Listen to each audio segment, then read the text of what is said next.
గుడితో పాటు ఈక్వల్ గా బడిని కూడా అంతే పవిత్రంగా చూసుకోవాలి. గుడిలో ఎప్పుడైతే మనం లోపలికి వెళ్ళేటప్పుడు చెప్పులు ఇప్పి ఒక దేవుడికి ప్రసాదంలో ఎలా తీసుకుంటామో, బడిలోకి వచ్చేటప్పుడు కూడా ప్రతి పిల్లలు కూడా ప్రతి తల్లిదండ్రి కూడా అంతే పవిత్రంగా భావించాలనే ఉద్దేశంతోనే ఈరోజు ఈ కార్యక్రమాలన్నీ చేసుకోవడం జరుగుతుంది. ఈరోజు పిల్లలు ఉన్నారు, పిల్లలకి సాధారణంగా ఇలాంటి పేరెంట్ టీచర్ మీటింగ్ అంటే, ఇలాంటి పేరెంట్ టీచర్ మీటింగ్ జరగాలి ఒక ప్రైవేట్ స్కూల్లో అంటే నీకు ₹1,00,000 తీసుకెళ్తాను కానీ ఇలాంటి పేరెంట్ టీచర్ మీటింగ్కి వెళ్ళలేవు. నేను నిజంగా చెప్తున్నా, ఎందుకంటే ఈరోజు ప్రైవేట్ స్కూల్స్ పరిస్థితి ఎలా ఉందంటే ఎల్కేజీ నుంచి 10th క్లాస్ వరకు ఫీజెస్ ₹1,00,000 తక్కువ ఎక్కడ కూడా లేవు. ఎల్కేజీకి ₹1,00,000 ఇచ్చి చదువు చెప్తారు నాకైతే తెలియదు. నేను ఎవరిని విమర్శించట్లేదు, ఎవరి స్టాండర్డ్స్ వాళ్ళకు ఉంటాయి. కానీ ఈరోజు ప్రైవేట్ స్కూల్కి ధీటుగా గవర్నమెంట్ స్కూల్లో పిల్లలు కూడా యూనిఫామ్తో ఉండాలి, మంచి బ్యాగ్ వేసుకోవాలి, మంచి షూ వేసుకోవాలి, వాళ్ళకి మంచి బుక్స్ ఇవ్వాలి. అదేవిధంగా ఎంతో దూరం నుంచి వస్తారు, వచ్చిన పిల్లలు మళ్ళీ మధ్యాహ్నం ఇంటికి వెళ్ళి భోజనం చేయలేరు. ఒకవేళ క్యారేజ్ తెచ్చుకోవాలన్నా వాళ్ళ తల్లిదండ్రులకు ఇబ్బంది అని మధ్యాహ్న భోజన పథకం 10th క్లాస్ వరకే కాకుండా ఇంటర్మీడియట్ వాళ్ళకి కూడా మధ్యాహ్న భోజన పథకం డొక్కా సీతమ్మ గారు మధ్యాహ్న భోజన పథకం ఏర్పాటు చేసుకుని వాళ్ళకి ఒక పౌష్టికమైన ఆహారం ఇవ్వడానికి ఈరోజు గవర్నమెంట్ సిద్ధపడింది. వీటితో కాకుండా ఈరోజు ఇంతకు ముందు ప్రైవేట్ స్కూల్లో ఎవరికైనా మంచి మార్క్స్ వస్తే పేపర్లో ఎంచుకునేవారు. ఇన్ని సంవత్సరాల్లో ఎప్పుడైనా గవర్నమెంట్ స్కూల్ పిల్లలు మంచి మార్కులు వచ్చినాయని పేపర్లో వేసినట్టు దవ్వున్న నాయకుడు ఎవరైనా ఉన్నారమ్మా? మన నాయకుడు, మీ అందరి నాయకుడు లోకేష్ బాబు గారు చేశారు ఆ పని. మన చంద్రబాబు నాయుడు గారు ముఖ్యమంత్రి అయిన తర్వాత చాలా కంపెనీలు వస్తున్నాయి. ఈరోజు మన నియోజకవర్గంలో ఆర్సిలర్మిట్టల్ స్టీల్ ఫ్యాక్టరీ వస్తుంది. 2028-29 నాటికి మ్యాక్సిమం స్టీల్ ఫ్యాక్టరీ రన్నింగ్ లోకి వస్తుంది. ఇక్కడున్న యువత చదువుకుని బయటకు వచ్చిన ప్రతి ఒక్కరికి కూడా ఎక్కడో ఉద్యోగాలు అవసరం లేదు, మన దగ్గర నక్కపల్లిలో ఉద్యోగాలు ఇచ్చే పరిస్థితులు కనిపిస్తున్నాయి. ఇలాంటి ఎన్నో అవకాశాలు ఈరోజు ఉన్నాయి.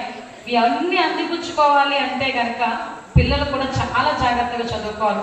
ముఖ్యంగా ఇక్కడ రూరల్లో ఉన్న ఈ పిల్లలందరికీ కూడా చాలా మంది ఇక్కడే చెప్పారు, ఈ స్కూల్లో చదువుకున్న పిల్లలు మ్యాక్సిమం ఈ చింతపల్లి నుంచి, అదేవిధంగా పైన ఉన్న ఏజెన్సీ ప్రాంతాల నుంచి, రేవు పోలవరం అని మన ఆ మత్స్యకార గ్రామాల నుంచి కూడా చాలా మంది వస్తున్నారని ఇందాక మీ హెచ్ఎం గారే చెప్పారు.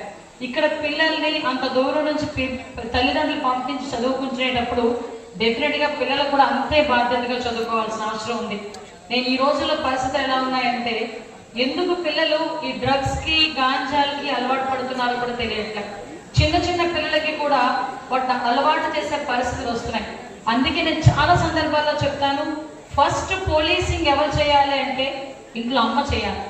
అమ్మకే ఫస్ట్ తెలుస్తుంది నా కొడుకు ఎలా ఉన్నాడు, టైంకి తింటున్నాడా, టైంకి ఇంటికి వస్తున్నాడా, టైంకి రాకపోతే ఎందుకు రావట్లేదు, టైంకి ఒకవేళ లేట్ అయితే ఎందుకు లేట్ అవుతుంది, ఈ విషయాలన్నీ కూడా మీరు గమనించుకోవాల్సిన అవసరం ఉంది. ఆ తర్వాత ఏదైనా తేడా ఉంటే టీచర్కి చెప్పాలి. టీచర్ దగ్గర నుంచి అన్ని విషయాలు కూడా మళ్ళీ మేము కూర్చొని కౌన్సిలింగ్ చేసుకునే పరిస్థితులు ఉంటాయి.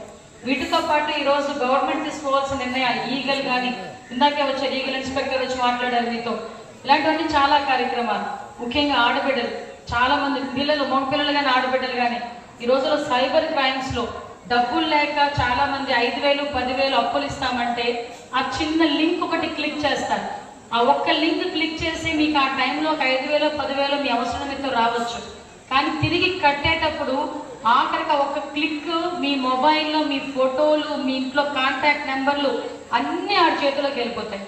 ఒక్కసారి ఆడి చేతిలోకి వెళ్ళిన తర్వాత వాడు మిమ్మల్ని 5,000కి 10,000కి మీకు తీసుకుని అంతవరకు ఆగరు. ₹1,00,000 వరకు మిమ్మల్ని డిమాండ్ చేస్తే, నేను ఈరోజు హోంశాఖ మంత్రిగా ఉన్నా, చాలా సందర్భాల్లో చూస్తే పిల్లలు సూసైడ్ చేసుకునే పరిస్థితులు కూడా కనిపించినాయి.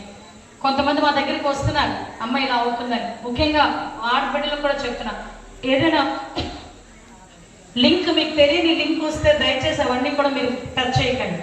ఒక్కసారి లింక్ మీద ఓపెన్ చేశారంటే మొత్తం అంతా కూడా మీ డేటా మొత్తం అవతల చేతులకు వెళ్తుంది.